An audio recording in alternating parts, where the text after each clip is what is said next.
nightmares in my head, I fear that the thoughts build up until I can't hear, that my mind fills up into a creature, and it haunts me somewhere much deeper. Anxiety, filling up every space, no privacy, and silently, it could build and build until you... Salam sejahtera Malaysia, denyut nadi suara rakyat bergema di channel ini. Berita terkini daripada hmetro.com.my. Ahli Parlimen Labuan isytihar sokong Perdana Menteri. Berita penuh. Labuan, Ahli Parlimen Labuan iaitu Datuk Suhaili Abdul Rahman daripada Perikatan Nasional telah menyatakan sokongan kepada Perdana Menteri Datuk Seri Anwar Ibrahim. Dalam kenyataan pada hari ini, beliau berkata, keputusan itu dibuat selepas mengambil kira kesemua permasalahan rakyat Labuan yang berdepan dengan kos sara hidup yang semakin tinggi serta gangguan bekalan air dan bekaran elektrik yang berterusan. Suhaili turut menyatakan sokongan kepada Ketua Menteri Sabah iaitu Pengerusi Gabungan untuk Gabungan Rakyat Sabah GRS Datuk Seri Haji G. Muhammad Noor. Bagi mengelakkan sebarang keraguan, saya ingin menegaskan bahawa dengan menyatakan sokongan saya kepada kepimpinan Perdana Menteri dan juga kepimpinan Ketua Menteri Sabah, saya akan terus taat, setia dan kekal sebagai ahli Parlimen Parti Pribumi Bersatu Malaysia Bersatu. Katanya lagi, meskipun berkemungkinan akan berdepan dengan risiko iaitu sebarang tindakan disiplin daripada parti, namun saya bersedia menerimanya demi untuk memastikan kebajikan rakyat Labuan dan pengundi-pengundi di kawasan saya terbela dari terus menjadi mangsa keadaan dan ketinggalan dalam pelbagai aspek pembangunan kerana perbalahan naratif politik seperti mana yang berlaku sekarang, ujarnya. Tambahnya lagi, saya dengan ini menyokong dasar-dasar dan inisiatif-inisiatif kerajaan dalam hal yang mengutamakan usaha-usaha memantapkan pembangunan ekonomi dan kebajikan rakyat negara ini sehingga pilihan raya umum ke-16 akan datang, kata beliau. Suhaili berkata keputusan beliau untuk menyokong Perdana Menteri adalah tanpa sebarang paksaan atau sebarang tekanan daripada mana-mana pihak dan beliau melakukannya itu dengan seikhlas hati demi untuk kepentingan rakyat Labuan.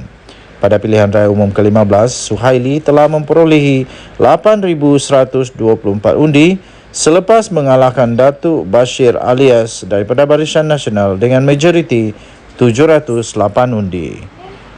Denyut nadi suara rakyat bergema di channel ini. Jangan lupa tekan butang subscribe, like dan share. Malaysia kita punya, cintai Malaysiaku, kita jaga kita. Bye-bye. Salam sejahtera Malaysia, denyut nadi suara rakyat bergema di channel ini. Adakah anda setuju dengan tajuk berita ini? Anwar perlu lebih tegas, tak boleh jaga hati semua. Anda setujukah kalau Datuk Seri Anwar Ibrahim sepatutnya lebih tegas dan tak boleh jaga hati semua? Itu adalah pendapat dan titah daripada Tengku Mahkota Johor, Tengku Ismail Sultan Ibrahim, berkata Perdana Menteri perlu lebih berani dalam membuat sebarang keputusan demi kebaikan untuk negara. Daripada Free Malaysia Today, 30 Oktober. Saya sangat setuju dan saya menjunjung titah daripada TMJ ini. Saya sangat setuju bahawa Datuk Seri Anwar Ibrahim tidak boleh dan tidak akan mampu untuk senangkan hati semua orang. Tak bolehlah, tak boleh, tak mustahil lah. Mustahil untuk jaga hati semua orang. Amat mustahil untuk dapat senangkan hati semua orang. Pihak ini senang, pihak itu tak senang. Pihak sini senang, pihak sana tak senang. Jadi semua tak boleh puas hatikan semua. Dan Datuk Seri Anwar Ibrahim, Perdana Menteri Malaysia, perlu tegas dalam membuat keputusan. Pihak P kat depa, Tengku Mahkota Johor, TMJ, berkata Perdana Menteri Datuk Seri Anwar Ibrahim perlu lebih tegas dalam membuat keputusan yang membabitkan kepentingan negara. Katanya, kata baginda memang niat nak buat sesuatu itu ada, tapi dia perlu laksana lebih banyak atau berani dalam membuat sebarang keputusan. Tak boleh jaga hati semua orang, kata baginda. Buat apa saja keputusan demi kebaikan negara. Sungguh pun kadangkala perlu jadi pembenci. Mungkin, kata baginda, mungkin dia ambil jalan terlalu selamat. Katanya dalam satu postcard keluar sekejap, kendalian bekas Menteri Kesihatan Khairi Jamaluddin dan bekas Ketua Penerangan UMNO Sharil Hamdan. Sebelum itu, menjunjung ke bawah duli yang maha mulia Sultan Johor yang bakal akan ditabalkan sebagai Seri Paduka Baginda yang di-Pertuan Agong pada Januari 2024 ini. Ini memang hebat. Kita akan lihat nanti, masih lagi kah ada orang yang cukup celupar, yang berani celupar bila berjumpa dengan kebawah duli yang maha mulia Sultan Johor kali ini. Kita tengok masih ada lagi kah mulut-mulut longkang, masih ada lagi kah mulut-mulut celupar yang senang-senang dia sentuh tentang kedaulatan raja-raja. Masih ada lagi kah yang berani mempersoalkan? Terbaik. Kita tengoklah. Baginda berkata selain usia, kelayakan juga adalah ukuran yang penting dalam menentukan kesesuaian seseorang menjadi ahli politik. Kata baginda, kalau anda muda tetapi lebih kepada populis dengan hanya bercakap berdasarkan teori tanpa praktik, anda tak patut berada dalam bidang politik, kata baginda.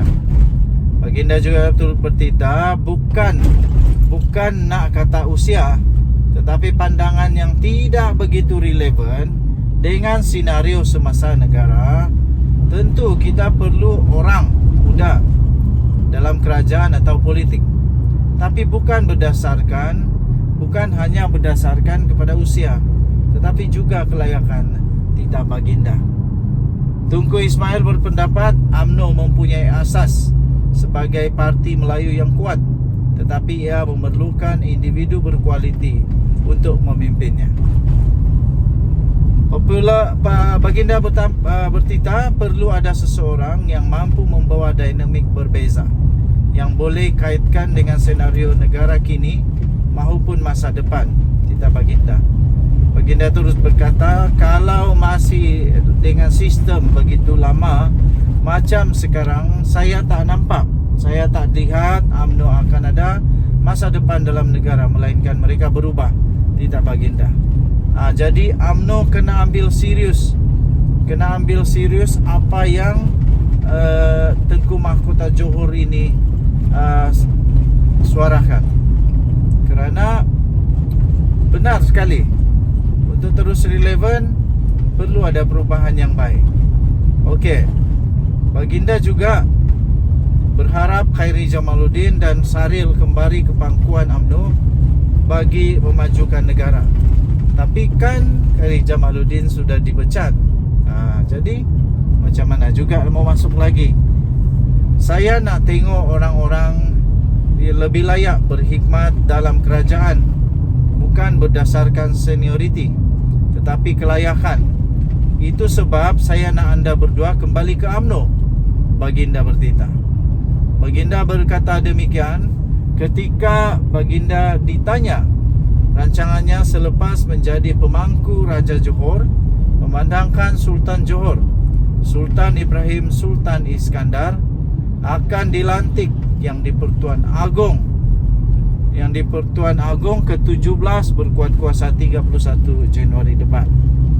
Agenda pertama saya, Tita Baginda, adalah meminta sedikit kelonggaran dan sokongan daripada Kerajaan Persekutuan supaya kami boleh menaikkan lagi mutu pendidikan di Johor, Tita Baginda. Mengulas pelantikan Khairi sebagai penasihat belia Johor dan ahli Lembaga Pengarah Kelab Bola Sepak Johor Darul Ta'zim, biarpun telah dipecat UMNO, Tunku Ismail berkata, usaha itu bagi memastikan kerelevanan dan penglibatan Khairi Jamaluddin tetap bersama dengan rakyat. Baginda bertita, itu cara saya untuk tunjuk kepada kepimpinan parti tersebut yang saya tidak setuju dengan keputusan beliau. Juga cara saya tunjuk sokongan, walaupun saya bukan dalam bidang politik, kita memerlukan orang baik untuk mentadbir negara, Tita Baginda. Wow, ini macam ada ura-ura Khairi Jamaluddin bakal masuk semula UMNO, dan mungkinkah Khairi Jamaluddin akan menukar Zahid Hamidi sebagai Presiden UMNO. Wow, tidak mustahil, tapi sekarang mustahil. Tapi kalau Khairi Jamaluddin dapat masuk semula UMNO, tidak mustahil. Denyut nadi suara rakyat bergema di channel ini. Jangan lupa tekan butang subscribe, like dan share. Malaysia kita punya, cintai Malaysia. Kita jaga kita.